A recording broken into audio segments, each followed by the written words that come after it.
saya macam berhadap tadi, ramai yang datang ambil gambar. Bos-bos saya pun puji. Nice place lah, dia cakap macam tu. Kan, saya pun alhamdulillah parking pun teratur, senang untuk orang datang dan pulang.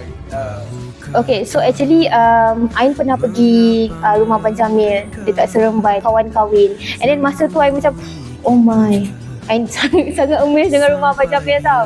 And then Ain cari dekat Instagram. So Ain jumpa lah dia punya sales assistant lah. Yeah, okay, so and then masa tu kita terus booking date lah untuk view. So masa tu kita jumpa Min sangat helping.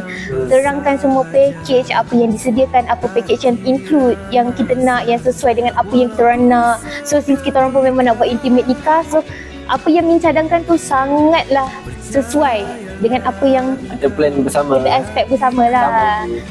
10. Saya bagi 10 bintang. Macam ni. Kat sini.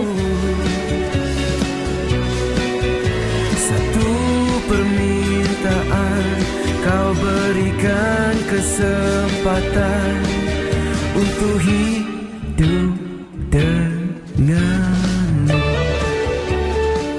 Saya rasa sangat happy. Saya suka arrangement dengan rumah Abang Jamil. Saya suka floor manager kita Min. Sangat-sangat helping, sangat-sangat responsible lah. Senang dengan kita punya fotografer pun bagi arahan sangat jelas. Masa kita nak makan, untuk kita berarak, sangat jelas. Dan saya memang sangat puas hati, sangat teratur.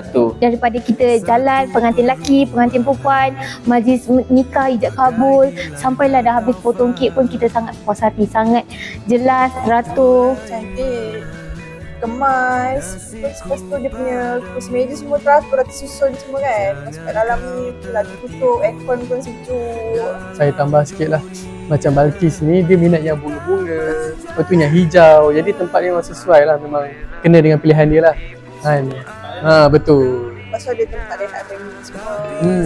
Senang lah untuk orang dekat. Rasa macam tak nak keluar pula. Actually, daripada gambar yang saya tengok pelabin, saya rasa cantik. Tapi bila saya tengok daripada depan, lebih cantik. Alhamdulillah. Alhamdulillah, paling penting sekali cuaca lah. Sebab panjang minggu lepas ni, minggu ni kita banyak hujan, ribut. Dia hari ni dengan cuaca yang baik ni, jadi meriah lah suasana. Definitely memang akan promote dekat orang lain. Lagi-lagi macam rumah Abang Jamil, kalau korang memang nak buat intimate nikah ke, ataupun nak buat yang close untuk close family and friend ke, ataupun memang korang nak package all in, so sangat-sangat recommend rumah Abang Jamil. Tak kisah mana-mana, Shah Alam ke, Bangi ke, Kelang ke, mana-mana memang kita akan recommend dekat kawan-kawan. Ingat Kenduri, ingat rumah Abang Jamil. Cium saya sikit.